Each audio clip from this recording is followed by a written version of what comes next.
Hello दोस्तों, आज हम हिंदी के गद्य खंड पाठ 6 स्त्री शिक्षा के विरोधी कुतर्कों का खंडन। इनके कवि है महावीर प्रसाद द्विवेदी। तो इसके हम अभ्यास प्रश्नों को करेंगे। तो चलो, पहला प्रश्न क्या है देखो। कुछ पुरातन पंथी लोग स्त्रियों की शिक्षा के विरोधी थे। द्विवेदी जी ने क्या क्या तर्क देकर स्त्री शिक्षा का समर्थन किया है। उत्तर देखो, कुछ पुरातन पंथी लोग स्त्रियों की शिक्षा के विरोधी थे। द्विवेदी जी ने अनेक तर्कों के द्वारा उनके विचारों का खंडन किया है। तो पहला विचार देखो, प्राचीन काल में स्त्रियां शिक्षा ग्रहण कर सकती थी। सीता, शकुंतला, रुक्मिणी आदि महिला इसका उदाहरण है। वेदों पुराणों में भी इसका प्रमाण भी मिलता है, यानी कि पहले की जो स्त्रियां हैं सीता, शकुंतला, रुक्मिणी, इन्होंने भी शिक्षा ग्रहण की, ये बताना चाहते हैं। दूसरा तर्क देखो, समर्थन। भारत में वेद मंत्र और पदों की रचना से लेकर व्याख्यान और शास्त्रार्थ करने वाली सुशिक्षित नारियां हुई है, अतः प्राचीन नारियों को शिक्षा से वंचित नहीं कहा जा सकता है। ऐसा कहा है कि पहले के भी स्त्रियां जो है वे भी शिक्षित थी। इनका प्रमाण शास्त्रार्थ में मिला है। तीसरा देखो, रुक्मिणी द्वारा श्री कृष्ण को पत्र लिखना स्त्रियों के शिक्षित होने का ही प्रमाण है। यानी रुक्मिणी जी श्री कृष्ण को पत्र लिखा। पत्र कोई अनपढ़ तो लिख नहीं सकता, पढ़ी लिखी है तभी तो लिखा है, तो इसे हम शिक्षित कह सकते हैं। ये भी एक प्रमाण है। चौथा देखो, अत्रि पत्नी धर्म पर घंटों व्याख्यान देती थी। गार्गी ने बड़े बड़े ब्रह्मवादियों को हरा दिया था। मंडन मिश्र की पत्नी ने शंकराचार्यों को शास्त्रार्थ में हरा दिया। ये सारे उदाहरण स्त्री शिक्षा का समर्थन करते हैं। यानी पहले भी स्त्रियां शिक्षा ग्रहण करती थी, तो आप ये नहीं कह सकते हो कि पहले की स्त्रियां शिक्षा नहीं ग्रहण करती थी। दूसरा देखो प्रश्न, स्त्रियों को पढ़ाने से अनर्थ होते हैं। कुतर्कवादियों की इस दलील का खंडन द्विवेदी जी ने कैसे किया, अपने शब्दों में लिखना है। मतलब कि कोई लोग ऐसे कहा है जो पढ़े लिखे भी है, उन्होंने कहा है स्त्रियों को पढ़ाने से अनर्थ होता है। तो द्विवेदी जी ने इस बात का खंडन किस प्रकार किया है। उत्तर देखो, द्विवेदी जी ने कुतर्कवादियों की स्त्री शिक्षा विरोधी दलीलों का जोरदार खंडन किया है। अनर्थ स्त्रियां द्वारा होते हैं तो पुरुष भी इसमें पीछे नहीं है। यानी स्त्रियों को पढ़ाने से अनर्थ होता है तो इसमें पुरुष भी पीछे नहीं है, अतः पुरुषों के भी विद्यालय बंद कर दिए जाने चाहिए। पढ़े लिखे इस आदमी भी ऐसे करते हैं। तो दूसरा तर्क क्या दिया है देखो, दूसरा तर्क यह है कि शकुंतला का दुष्यंत को कुवचन कहना या अपने परित्याग पर सीता का राम के प्रति क्रोध दर्शाना उनकी शिक्षा का परिणाम नहीं होकर उनकी स्वाभाविकता थी। तीसरा व्यंग्यपूर्ण तर्क यह है कि स्त्रियों के लिए पढ़ना यदि कालकूट है तो पुरुषों के लिए पीयूष का घूंट। ऐसी दलीलों और दृष्टांतों के आधार पर कुछ लोग स्त्रियों को अनपढ़ रखकर भारतवर्ष का गौरव बढ़ाना चाहते हैं, जो अनुचित है। तो ये सही बात नहीं है। अनपढ़ रखकर भारतवर्ष का गौरव नहीं बढ़ सकता, क्योंकि आज स्त्रियां पुरुषों से भी अधिक आगे हैं। तीसरा प्रश्न देखो, द्विवेदी जी ने स्त्री शिक्षा के विरोधी कुतर्कों का खंडन करने के लिए व्यंग्य का सहारा लिया है। जैसे, ये सब पापी पढ़ने का अपराध है, ने वे पढ़ती ने वे पूजनीय पुरुषों का मुकाबला करती। आप ऐसे अन्य अंशों को निबंध में छांटकर समझिए और लिखिए। उत्तर देखो, स्त्री शिक्षा से संबंधित कुछ व्यंग्य जो द्विवेदी जी के द्वारा इस प्रकार दिए गए हैं। तो पहला देखो व्यंग्य, स्त्रियों के लिए पढ़ना कालकूट और पुरुषों के लिए पीयूष का घूंट। ऐसी ही दलीलों और दृष्टांतों के आधार पर कुछ लोग स्त्रियों को अनपढ़ रखकर भारतवर्ष का गौरव बढ़ाना चाहते हैं। देखो, इस क्वेश्चन में जितने भी प्रश्न आए हैं लगभग एक जैसे ही इनके उत्तर है, थोड़ा बहुत ही अंतर है। आपको अच्छी तरह से याद करना है, समझना है, ये बहुत इम्पोर्टेंट प्रश्न उत्तर है। आए तो बड़े ही लिखना, पूरे व्याख्यान के साथ उसे समझाओगे तभी आपको पूरे अंक मिलेंगे। पहला देखो क्या व्यंग्य है, पहला पढ़ लिया। दूसरा देखो, स्त्रियों का किया हुआ अनर्थ यदि पढ़ाने का परिणाम है, यानी जो स्त्रियां अनर्थ करती है वे पढ़ाने का ही परिणाम है, तो पुरुषों का किया हुआ अनर्थ भी उनकी विद्या और शिक्षा का ही परिणाम समझना चाहिए। यानी स्त्रियां पढ़ने से अनर्थ करती है तो पुरुष भी इससे कोई पीछे नहीं है, वे उनको भी पढ़ाना नहीं चाहिए, वो भी तो कहीं अनर्थ करते ही हैं।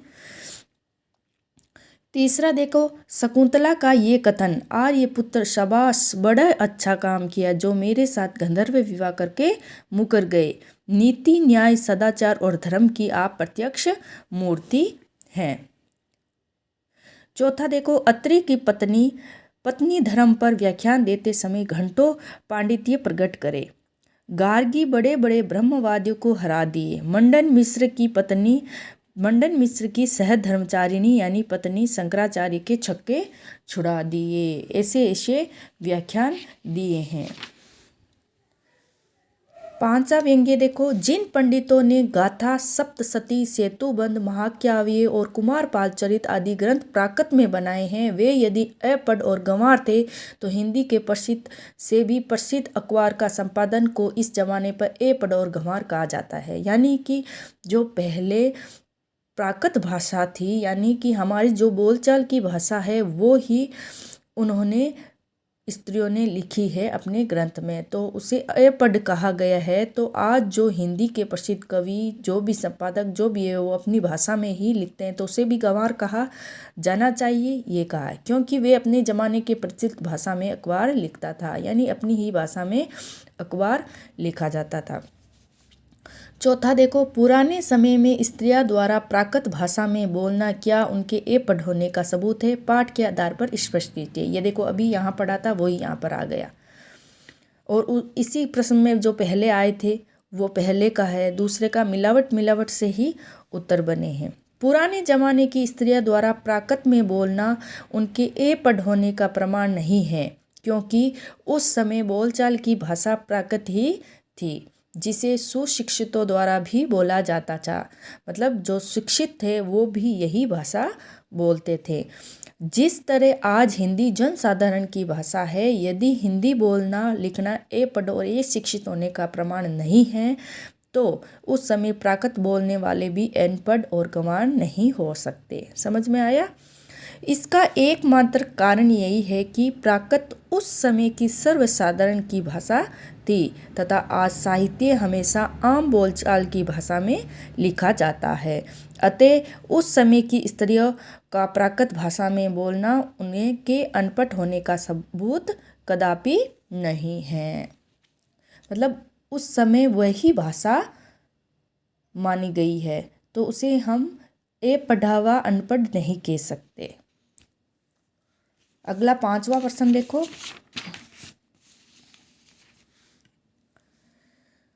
परंपरा के उन्हीं पक्षों को स्वीकार किया जाना चाहिए जो स्त्री पुरुष समानता को बढ़ाते हो। तर्क सहित उत्तर दीजिए। परंपरा यानी पुराने समय से चल रही कोई परंपरा, उन्हीं पक्षों को स्वीकार किया जाना चाहिए जो स्त्री पुरुष समानता को बढ़ाते हो। तर्क सहित उत्तर देना है। उत्तर देखो, हमारी परंपरा वैसे भी काफ़ी पुरानी है, जरूरी नहीं है कि हमें सारी बातें अपनानी ही चाहिए। जो अपनाने योग्य बातें हैं हमें वही अपनानी चाहिए। जहाँ तक परंपरा का प्रश्न है, परंपराओं का स्वरूप पहले से बदल गया है।